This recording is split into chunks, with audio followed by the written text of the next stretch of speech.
अस्सलाम वालेकुम नाज़रीन, मैं हूँ नईम खान, अपने डिजिटल चैनल पे आपको खुशामदीद कहता हूँ।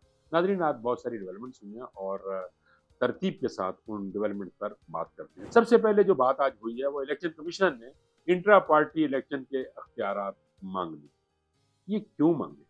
नाज़रीन, ये फिर मैं कल से ये या परसों से भी मैं अपने व्लॉग्स में आपको डॉट्स जोड़ने की बात करता हूँ और वो डॉट्स जोड़ने बड़े ज़रूरी होते हैं।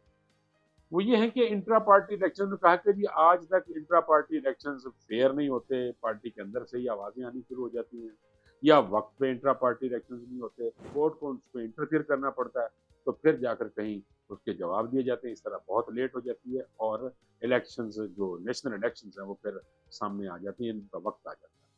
अब नाज़रीन, उन्होंने ये क्यों माँगा? उन्होंने गवर्नमेंट से ये अपील की है कि जिस तरह कौमी इलेक्शंस होते हैं, वो हम करवाते हैं, तो इंट्रा पार्टी इलेक्शंस भी हम करवाएँगे ताकि उसकी शफ़ाफ़ियत सामने आ सके। कोई भी ये नहीं कह सकेगा ये इलेक्शंस गलत हुए हैं या पार्टी के अंदर से कोई बंदा ये बात नहीं कर सकेगा कि इलेक्शंस फेयर नहीं हुए। अब नाज़रीन, डॉट्स जोड़ते हैं। कल मैंने अपने व्लॉग में कहा था कि इमरान खान अपनी जानिशुनी का ऐलान करेंगे। अब आप फिर ज़रा डॉट जोड़ लीजिए कि इलेक्शंस पार्टी के अंदर यानी इंट्रा पार्टी इलेक्शंस अब इलेक्शन कमीशन करवाएं। अब जरा नाज़रीन डॉट जोड़िए कि अगर इंट्रा पार्टी इलेक्शंस आते हैं तो क्या बानी को दोबारा पार्टी का चेयरमैन बनाया जाएगा? क्योंकि उन्होंने तो ये कह रखा है कि भाई ये तो सजा याफ्ता है, तो चेयरमैनशिप नहीं मिल सकती। अगर जो चेयरमैन बनाए गए अली गौहर और उनको कहा गया कि वो गद्दार हैं, बाद में माफी भी मांग ली गई और फिर अलीमा खान साहबा के बारे में कह दिया कि भाई आप एजेंट हैं एजेंसीज की। शेर अफजल मरवत साहब कहते हैं कि तमाम लोग ही और खसूसी तौर पर अलीमा खान एजेंसीज की एजेंट हैं और तो बड़े साहब हैं केपीके के वजीर आला जनाब अली अमीन गंडापुर, उन पे भी बहुत सारे इल्जाम। अब नाज़रीन जरा डॉट जोड़िए, इनमें से तो हर कोई आगे आना चाहता है, लेकिन हर किसी के ऊपर तो इल्जाम हैं और कुछ वर्कर्स किसी साइड पे बटे हुए हैं, कुछ किसी साइड पे हैं। अब तो लाजमी बात है ना कि कोई जानशीन तो जरूर आएगा जिसपे सारों के मुंह बंद हो जाएंगे और सामने उसको लाया जाएगा कि आप जानशीन है, अब इंट्रा पार्टी इलेक्शन करवाए जाए। बानी कहते हैं कि हमने इसे चेयरमैन बना दिया, सो मानना पड़ेगा। यानी जो मेरे डॉट्स मिलाए हुए थे उसमें कितनी सदाकत है आप अब अच्छी तरह जानते हैं।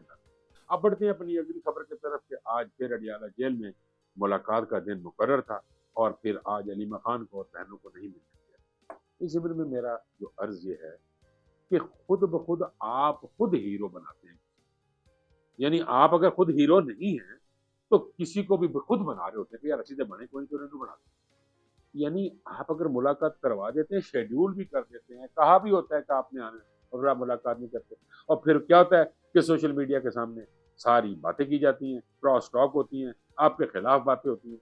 कोई तो वजूहात आप बताया करें कि जब शेड्यूल हो जाती है मुलाकात और दिन मुकर्रर है तो मुलाकात करवा देने में हर्ज क्या है।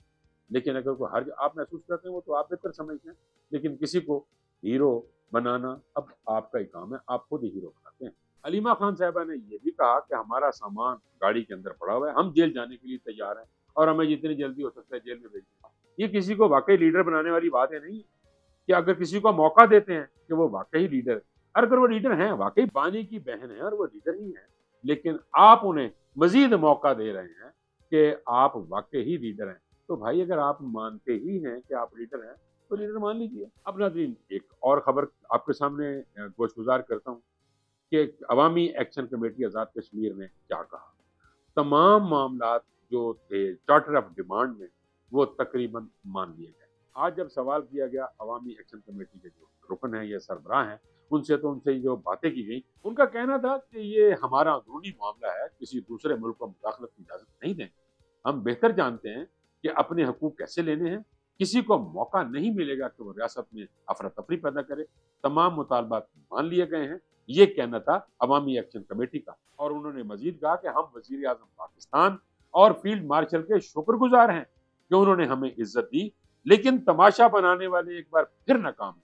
कहने का मकसद यह है कि मैं अपने व्लॉग में ये कहता रहता हूँ और आप जी भी कह रहा हूँ कि भारत के साथ मामले को जोड़ने की जरूरत नहीं थी। ये तो मामला ही अपना था। गवर्नमेंट जब चाहती अपने मामलात खुद समेट सकती थी। अब भारत में भी लोग उनके मुखालिफ चलते हैं, क्या वो पाकिस्तान पे इल्जाम लगाते हैं? लगाते तो हैं। वो कहते हैं ये सारी पाकिस्तान ने किया हुआ है, लेकिन होता तो नहीं है ना वो पाकिस्तान का। हमें भी अपने मामला जब हम खुद आप हम जो किसी का मसला बन गया, कोई अमन मसला बन गया, या कोई और सियासी भूचाल आ गया, तो गवर्नमेंट्स खुद उस मामले को सेटल करती हैं। ये मामला जैसे कि मैं पहले कहता था, गवर्नमेंट खुद सेटल कर सकती है और अल्हम्दुलिल्लाह वो सेटल हो गया। भारत का इसके साथ क्या ताल्लुक है, और भारत की ज़रूरत भी क्या है कि वो हमारे मामला को हवा दे। मानते हैं कि वो बहुत जगहों पे इन्वॉल्व होता है, क्योंकि उसकी भी मजबूरी है कि उसने भी खित्ते में जीना है, वो कोई ना कोई ऐसा काम तो करता रहेगा जिसकी वजह से खित्ते में बदअमनी हो। लेकिन पाकिस्तान इस वक्त इस सिचुएशन में इस मकाम पर पहुंच चुका है कि अब उसे किसी के सताने से, किसी के कहने से कोई फर्क नहीं पड़ता। सोशल मीडिया का दौर है नाज़रीन। मैं अभी थोड़ी देर पहले देख रहा था कि फर्क जावेद को अदालत में पेश किया गया है, तो वहां पे उन्होंने कुछ बयानात दिए हैं। मैं गवर्नमेंट के आला अहदेदारान और खसूसी वजीर आला पंजाब से भी बात करना चाहता हूँ कि देखिए, तफ्तीश होती है, तफ्तीश का एक अपना तरीकाकार होता है, वो होना चाहिए कि भाई क्या हुआ, कैसे हुआ, क्यों हुआ, कहाँ थे, किधर थे, तो होना चाहिए। लेकिन किसी खातून को जब आप पकड़ते हैं तो उसकी इज्जत नफ्स का जरूर ख्याल रखना चाहिए। अभी वो मैं वीडियो में देख रहा था, फर्क जब बता रही थी कि मेरे साथ नाजेबा अल्फाज इस्तेमाल किए जाते, कहाँ आई थी, कहाँ रही थी, किसके साथ रही थी, कितनी देर रही थी। यानी ये किसी की इज्जत को पामाल इस तरह नहीं किया करते। अल्लाह ना करे किसी पे भी ये वक्त आ जाता होता है, तफ्तीश करनी चाहिए, तो होनी चाहिए। किस पैराई पे होनी चाहिए वो आप समझते हैं, क्योंकि तफ्तीश का तरीकाकार आप जानते हैं। लेकिन फलक जावेद का ये कहना कि मुझे मुझे ज़ुदूख़ूब भी किया गया, मुझसे नाज़ेबा अल्फाज इस्तेमाल किए गए, तो ये मेरी रिक्वेस्ट है मरीम नवाज़ वज़ीर आला पंजाब से कि वो खुद भी खातून है और खातून की इज़्ज़त और एहतराम को अच्छी तरह जानती हैं, और चाहिए तो ये कि सही पैराए में तफ्तीश हो, करें तफ्तीश, हमें कोई एतराज़ नहीं है। लेकिन बदतमीज़ी, बदकलामी और फ़ोहशगोई, इससे गुरेज करना चाहिए। नाज़रीन, आखिर में बात करते हैं टीपी भाट साहब।